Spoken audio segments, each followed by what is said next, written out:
today topic is operating system basics of operating system. Chapter name is basics of operating system, or this is the fourth chapter. In this chapter we have to learn what is operating system and what are the basic functions of operating system. The content described in detailed manner and has the ability to answer most of your queries. Previous chapter में भी आपको operating system के बारे में previous video में कुछ basic functions के बारे में मैंने बताया था, और इसमें हम लोग थोड़ा सा डेप्थ में ऑपरेटिंग सिस्टम के डेप्थ में जाएंगे और उसके बारे में जानकारी लेंगे. ऑपरेटिंग सिस्टम का मतलब हम लोग जैसे यूजुअली जो यूज़ करते हैं कि मेरे पास विंडोज़ ऑपरेटिंग सिस्टम है, तो मेरे पास Android operating mobile operating system है, तो डॉस ऑपरेटिंग सिस्टम है. तो ये जो हम लोग नाम लेते हैं, ये सारे नाम हम लोग ऑपरेटिंग सिस्टम के ही लेते हैं कि ये कौन सा ऑपरेटिंग सिस्टम हम लोग यूज़ कर रहे हैं. अभी इंडिया में मोस्ट पॉपुलर जो है वो विंडोज़ है, और बहुत जगहों पर यूनिक्स ऑपरेटिंग सिस्टम का भी यूज़ किया जाता है. तो ऑपरेटिंग सिस्टम का बेसिक डेफिनेशन हम लोग प्रीवियस वीडियो में पढ़े थे. अभी भी मैं बता दे रहा हूँ कि ऑपरेटिंग सिस्टम क्या है. एक ऐसा हमें इंटरफेस प्रोवाइड करता है ताकि उस इंटरफेस के थ्रू यूज़र यानी हम लोग और हमारे कंप्यूटर हार्डवेयर के बीच इंटरेक्शन हो पाए. यानी कि एक सॉफ्टवेयर और हार्डवेयर एक दूसरे से इंटरेक्ट करके कैसे हमारे वर्क को, हमारे टास्क को इफ़िशिएंट वे में कंप्लीट करेगा, ये रोल ऑपरेटिंग सिस्टम का होता है. तो operating system can be defined as an interface between user and hardware, or it provide environment to the user so that the user can perform its task in convenient and efficient way. Same इसी तरह का definition आपके book में भी मिलेगा और आप लोग बुक से भी लिख सकते हैं. मैं बेसिक कॉन्सेप्ट को केवल क्लियर करता चला जाऊंगा. ऑपरेटिंग सिस्टम का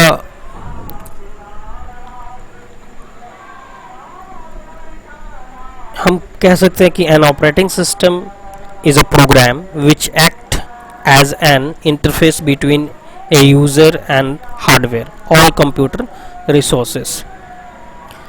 और हमारे मेजर कंपोनेंट होते हैं कंप्यूटर सिस्टम का, वो है hardware, operating system, application program और ह्यूमन वेयर्स.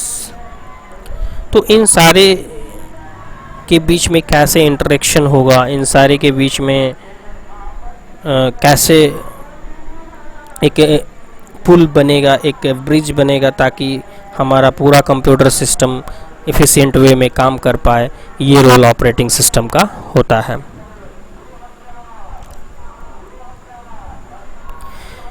ऑपरेटिंग सिस्टम और हमारे कंप्यूटर सिस्टम, अभी आप लोगों ने ऑपरेटिंग सिस्टम का डेफिनेशन समझा. अब थोड़ा सा कंप्यूटर सिस्टम पे चलते हैं कि कंप्यूटर सिस्टम दो बेसिकली चीज़ों से बना होता है, एक हार्डवेयर और दूसरा सॉफ्टवेयर.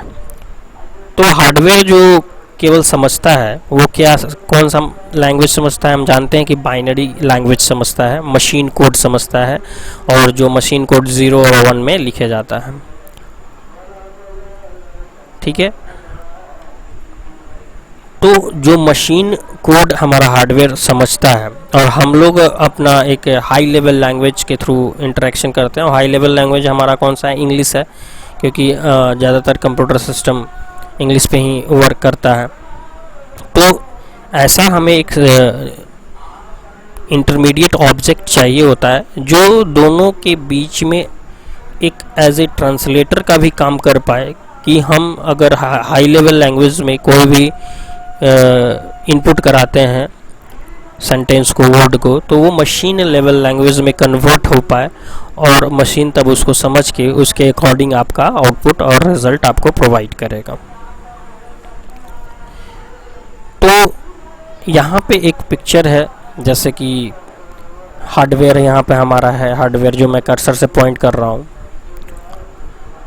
और इसी में हार्डवेयर में के साथ इंटरेक्शन के लिए ऑपरेटिंग सिस्टम होता है, और ऑपरेटिंग सिस्टम के अंदर यूटिलिटीज़ प्रोग्राम और सिस्टम सॉफ्टवेयर होता है। ठीक है, जैसे डिवाइस ड्राइवर्स वगैरह हो गए कुछ यूटिलिटीज़ प्रोग्राम में, और सिस्टम सॉफ्टवेयर का मतलब हो गया ऑपरेटिंग सिस्टम से हो गया, जो ऑपरेटिंग सिस्टम हम लोग यूज़ करते हैं जैसे विंडो, यूनिक्स, लिनक्स एक्सेट्रा। फिर एप्लीकेशन सॉफ्टवेयर की बात आती है, तो एप्लीकेशन सॉफ्टवेयर में हम लोग database, internet browser, computer games, MS Excel, Word, Excel, PowerPoint, कुछ भी जो भी हम यूज़ करते हैं वो एप्लीकेशन सॉफ्टवेयर होता है जिस पे हम लोग वर्क करते हैं। तो हार्डवेयर और एप्लीकेशन सॉफ्टवेयर के बीच में एक पुल बन जाता है, एक ब्रिज बन जाता है, और दोनों बैंक ऑफ ब्रिज, रिवर के दो किनारे हो जाते हैं, यानी बैंक हो जाता है। बैंक ऑफ रिवर्स को बीच में जो इंटरेक्शन करवाता है वो हमारा क्या है, ऑपरेटिंग सिस्टम होता है, जो कि एप्लीकेशन सॉफ्टवेयर के माध्यम से हम कुछ भी इनपुट कराते हैं, ऑपरेटिंग सिस्टम उसको हार्डवेयर तक पहुंचाता है, हार्डवेयर उस हिसाब से काम को परफॉर्म करता है। हम जानते हैं कि सॉफ्टवेयर और हार्डवेयर के बिना हमारा कंप्यूटर नहीं चल सकता है। तो application software, database, internet browser, computer games हो गया, ऑपरेटिंग सिस्टम हमारा सिस्टम सॉफ्टवेयर और यूटिलिटीज़ प्रोग्राम हो गए, और हार्डवेयर हमारा जैसे कि कीबोर्ड, माउस, मदरबोर्ड, जो भी light pen, OMR, OBR, OCR, बहुत सारे हार्डवेयर डिवाइसेस होते हैं, वो हमारा हो गया। तो ऑपरेटिंग सिस्टम एक क्या प्रोवाइड करता है, जैसे मैंने डिफिनेशन में बताया कि interface between user and hardware, और रिस्पॉन्सिबल होता है execution of all the process, resource allocation, CPU management, file management and many other task. माने सारी की तरह ही रिस्पॉन्सिबिलिटी हमारे ऑपरेटिंग सिस्टम की होती है। जैसे कि कोई टास्क को परफॉर्म कराना है तो execution of all the process, resource allocation मतलब कहाँ से कौन सा चीज़ों को हमको लेना है, कहाँ से क्या ऑब्जेक्ट को उठाना है, ये रिसोर्स एलोकेशन हो गया, किसकी कितनी मेमोरी देनी है। CPU मैनेजमेंट, कौन सा प्रोसेस पहले होगा, कौन सा प्रोसेस बाद में होगा, ये CPU मैनेजमेंट हो गया। फाइल मैनेजमेंट, तो किस तरह से फाइल को मैनेज करना है, किस तरह से फाइल को कहाँ पे रखना है, ये सारा काम मेनी और भी बहुत सारे मेनी अदर टास्क होते हैं हमारे ऑपरेटिंग सिस्टम का। तो ये बेसिक टास्क है, नोट डाउन करने वाली बात है कि all the process, resource allocation, CPU management, file management and other task को ये परफॉर्म करता। तो बेसिकली ये पिक्चर जो हमारे पास है, तो हार्डवेयर का पार्ट हमारे पास कौन सा है, तो machine language, micro programming, CPU, memory, input output, ये हार्डवेयर्स, और operating system, utilities, business system है, और हम लोग यूजर्स हैं, यूज़र एप्लीकेशन प्रोग्राम। तो आप यहाँ पिक्चर से क्लियर हो रहा है कि सारा का सारा काम दो किनारों को इंटरेक्शन प्रोवाइड, इंटरफेस प्रोवाइड करने का काम हमारा ऑपरेटिंग सिस्टम कर रहा है। हमारा नेक्स्ट टॉपिक है what does N operating system do. Operating system basically जो इम्पोर्टेंट, ऐसे तो बहुत सारे टास्क को परफॉर्म करता है, लेकिन ये जो इम्पोर्टेंट कुछ टास्क हैं इसके बारे में हम लोग जानेंगे कि process management, process synchronization, memory management, CPU scheduling, file management, security, और इनके बारे में हम लोग एक एक करके डिटेल में जानकारी लेंगे कि ये क्या करता है। तो सबसे पहला जो आ रहा है हमारा कि प्रोसेस मैनेजमेंट क्या होता है। देखिए, प्रोसेस मैनेजमेंट का मीनिंग हो गया कि हम लोग बहुत सारे प्रोसेस, जैसे multi user multitasking operating system होगा तो उसमें नॉर्मली हम लोग एक साथ में बहुत सारे कामों को CPU को प्रोवाइड कर देते हैं, CPU को कमांड देते थे कि एक साथ में बहुत सारे कामों को वो करे। तो वो डिसाइड करता है कि कौन सा प्रोग्राम, कौन सा एग्जीक्यूशन, कौन सा प्रोसेस पहले होना है और कौन सा प्रोसेस बाद में होना है। यानी कि जो भी एक्टिविटीज़ हम लोग फंक्शन जो भी करते हैं तो वो हमारा ऑपरेटिंग सिस्टम डिसाइड करता है कि हमें कौन से प्रोसेस को पहले करना है। और जो प्रोसेस अभी करंटली एग्जीक्यूट होता है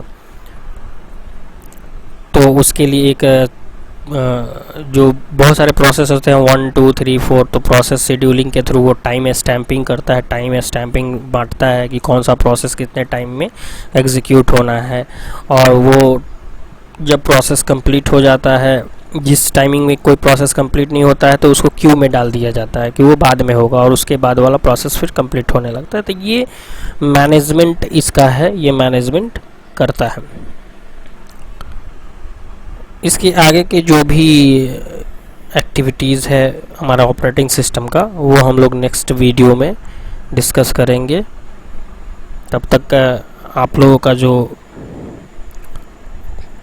इम्पॉर्टेंट क्वेश्चन हुआ कि व्हाट इज़ ऑपरेटिंग सिस्टम और what is the basic role of operating system, यानी कि what is the basic function of operating system, तो ये 2 क्वेश्चन आप लोग अपने कॉपी में नोट डाउन करेंगे और इसको होमवर्क के रूप में अपने कॉपी में लिख लेंगे। तब तक के लिए थैंक यू।